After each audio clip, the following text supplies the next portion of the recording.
Hello and welcome to Club 8, Episode 5 of The Pilgrimage. My name is Jamie. Coming up on today's episode, I've got the Serie A game against Hellas Verona at home, and then the game away to Club Bruges in the Champions League.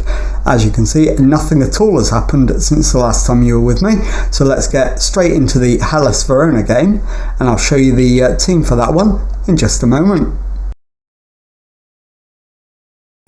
Okay, so first up is the game against Hellas Verona, and here's your team for that one. It's Peña in goal, back four of Veindel, Inacio, Romero and Kostis Koval, Del Grosso at the base of midfield, Fanavong and Larsson ahead of him, Diaz on the left, Pons on the right, Franceschini up front.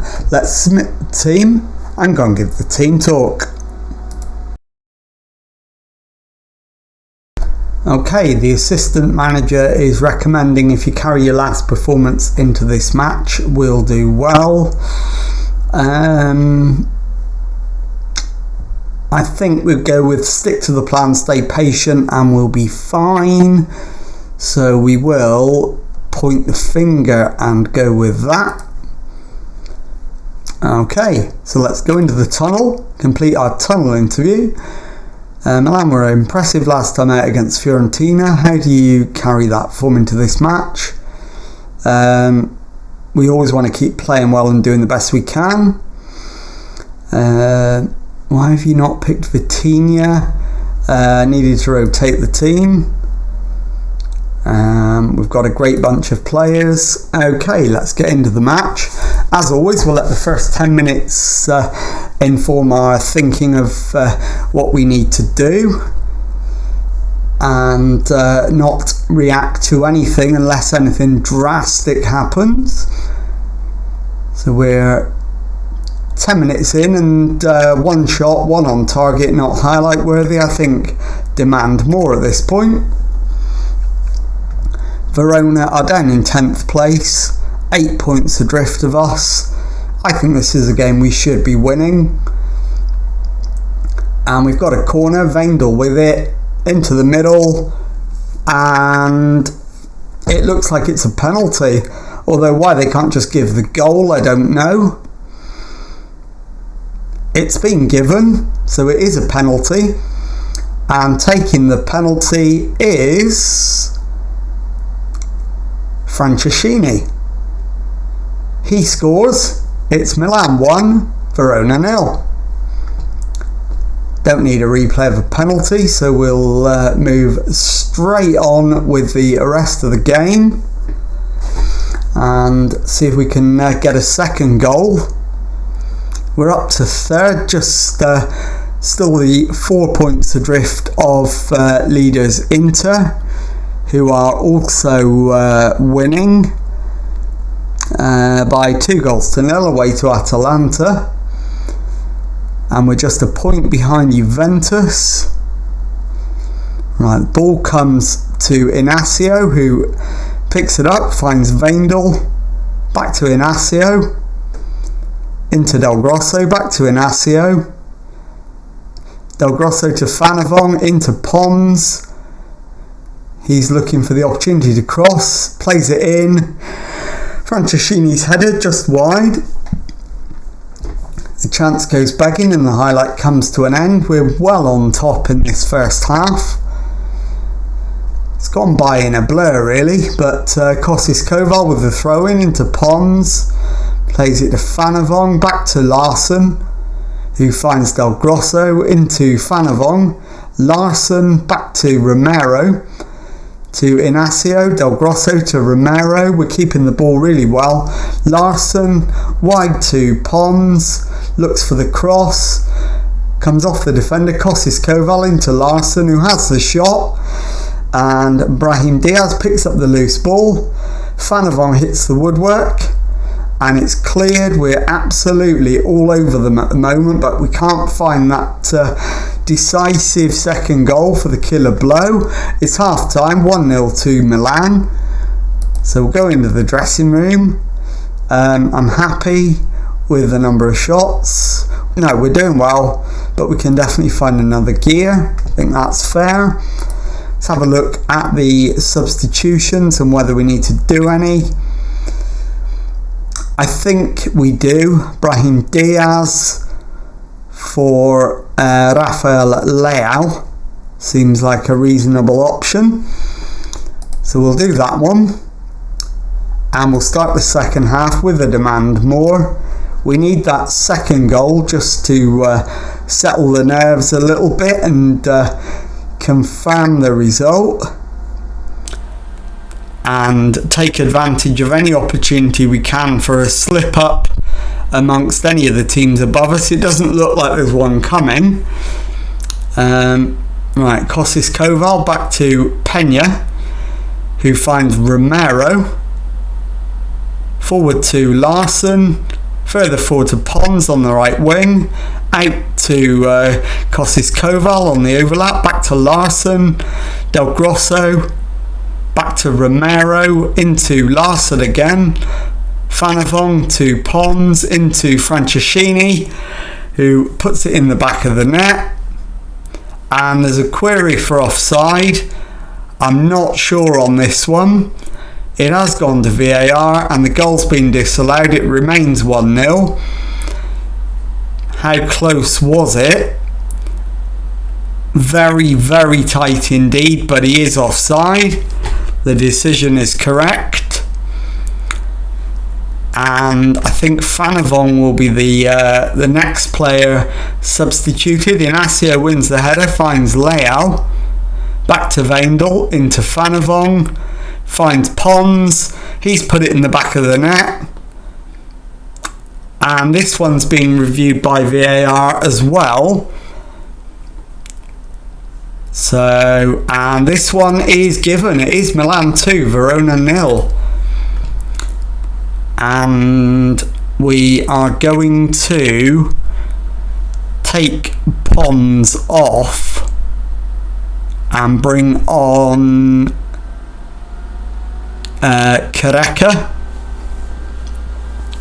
And we can't get the ball at the moment, and Boku to Garletti for Verona, infield to Mbuku again, and Gabin Giluni scores for Verona to make it Milan 2, Verona 1. There's no VAR involvement this time. And I think the final sub is going to be Kostis Koval, and it will be Calabria to come on in his place with about 10 minutes left, just slightly over that. A demand more is definitely needed.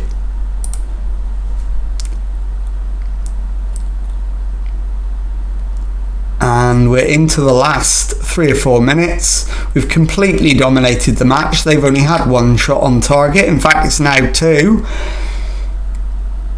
And we do hold on for the narrow win. Milan 2, Verona 1, the full-time score. I'll be back in a moment with the second match of today's episode.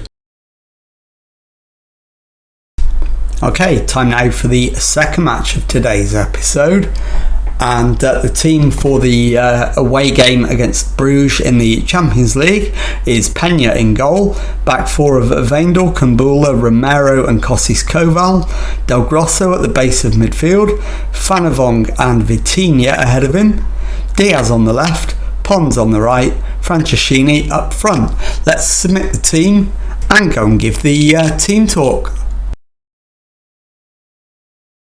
Okay, the assistant manager is recommending, we've been on a good run lately, go out there and impress me. Yeah, go on then, I think that's reasonable. We'll pump the fists and go with that. So let's go into the tunnel, complete the tunnel interview. Vitinha's been in good form of late and starts again today. How happy have you been with him? Playing well and deserve to be praised for that. Why is Vitinha set to play in a different role? He has the quality to be a different player for us. You must be confident going into the match, conceding considering Milan are unbeaten in 4 matches against Bruges. It's important to use every tool at your disposal.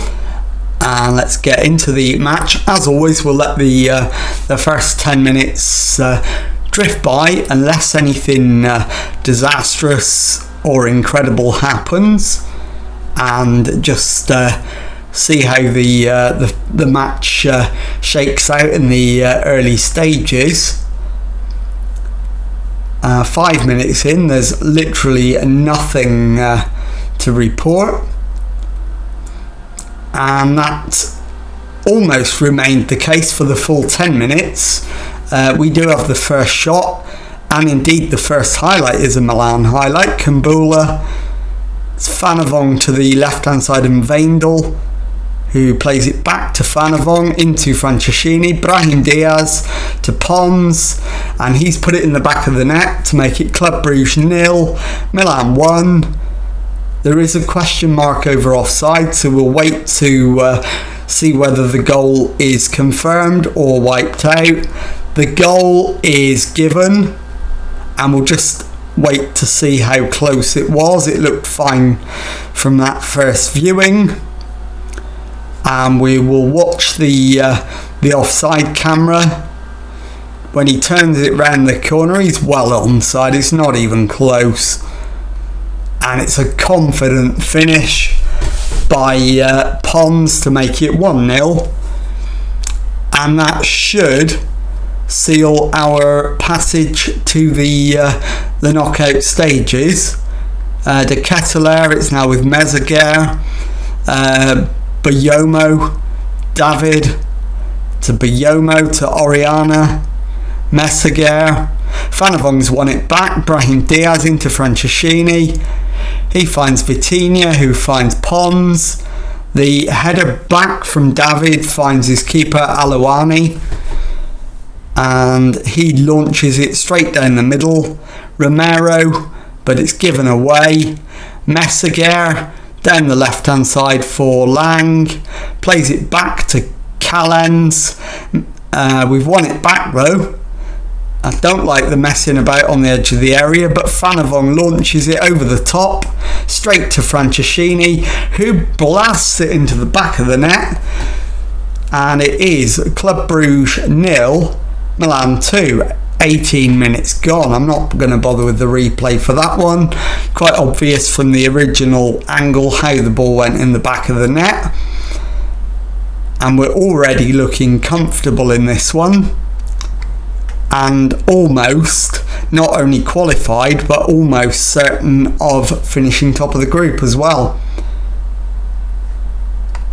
So approaching the half hour, well deserving of our 2-0 lead, and it's Veindel with the throw in into Fanavong, Kumbula to Fanavong, Brahim Diaz to Vitinha, plays it down the left flank,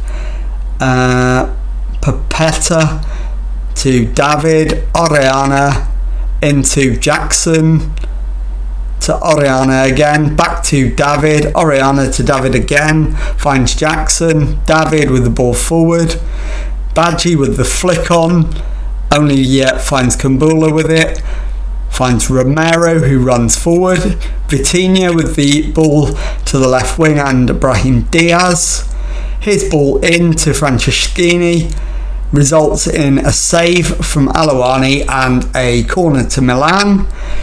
In swinging corner, and it's Romero with it. The flick on is gets too much on it, it's straight over the bar, and looks like we're going to go in at half time with a comfortable 2-0 lead. The only question is who is going to be the half time substitute, and I'm thinking Franceschini probably needs a rest, so we'll go with him. And going well, I know you're capable of even better, and we will take Franceschini off, bring on Pedro, and we'll start the second half. I think Kostis Koval is going to be the next one to come off, our right back, and Vitinha's not going to be far behind in that conversation. De Ketelaere gives it to Kostis Koval. It's now with Pedro, who's given it straight back to De Ketelaere, who goes back to Ioane. Pons wins it back. Vitinha plays it through for Pedro, who slots it past the keeper for 3-0. And it's not being reviewed. It's a goal. So it is Bruges 0, Milan 3, my apologies. And that just further cements our dominant position in the match. So, Kostis Koval can come off. Calabria can come on. Vitinha with the ball. Del Grosso back to Kumbula. To Romero into Vitinha, finds Pons on the right. Ball out to the wing and Kostis Koval. The right back all the way to the touchline. Brahim Diaz with the header. Too much on it, it's over the top. And we'll get to do the sub now. So Calabria is on.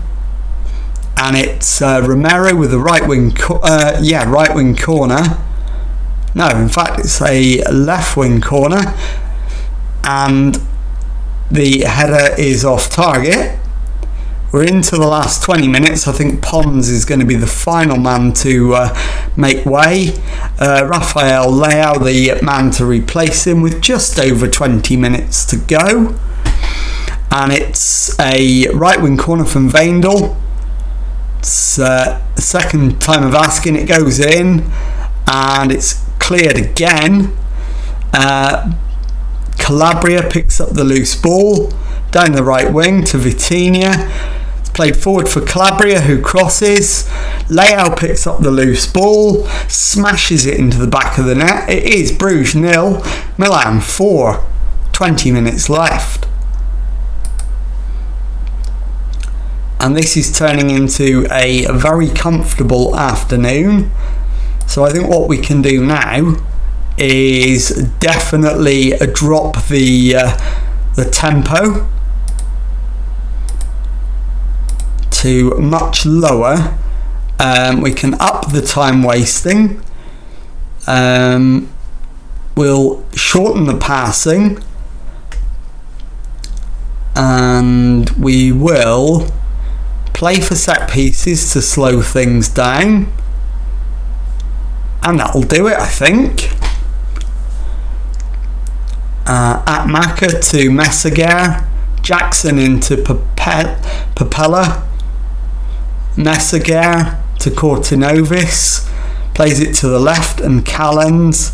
Forward for Anthony. Back to Callens. And Leao's won it back.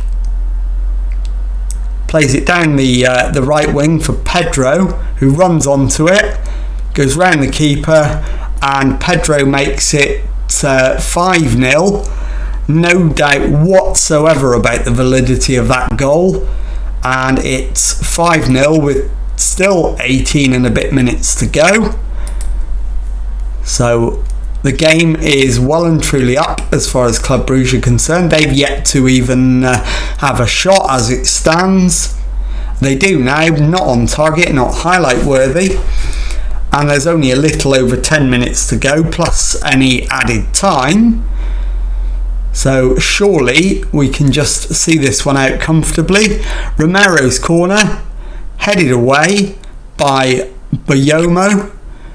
Veindel picks it up on the left, finds Kumbula, crosses. Rafael Leao puts it in the back of the net. Is it going to be a goal or is it going to be disallowed? I don't yet know. The goal review is underway and the goal's been disallowed. It remains 5-0. And we won't bother with the replay given the already determined nature of the match. Into the last 6 or 7 minutes of normal time. still leading by 5-0. It's Vendel with the throw-in on the left for Milan. Brahim Diaz forward to Leao, who absolutely thumps in the 6th goal for Milan.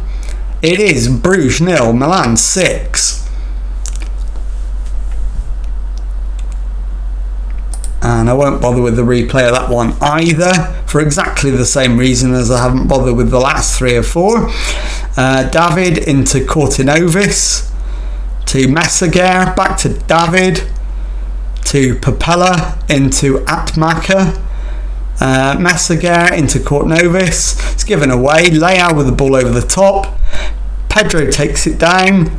The shot is saved by the Club Bruges keeper at the expense of a corner. The in-swinger from Romero to the near post, headed away. Leao will collect the loose ball, finds Romero again, but the highlight comes to an end. And we're into the last minute of normal time, just 2 added minutes signalled.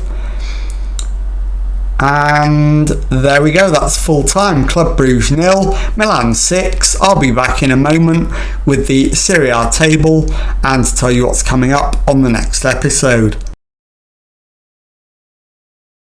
Okay, time now to take a look at the league table, and as you can see, despite 2 wins in a row in the league and 7 wins from 10 overall, we are now in 4th position.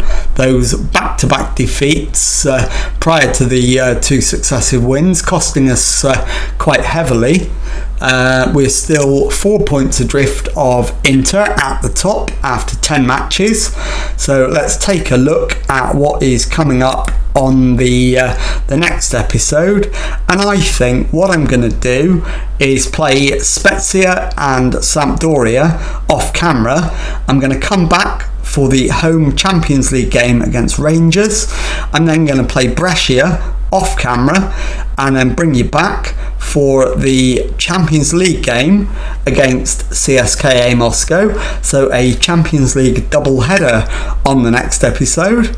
And if you've enjoyed that, please leave a nice thumbs up on there for me. Subscribe to the channel for Monday to Friday Football Manager videos. And thank you very much indeed for watching. Goodbye.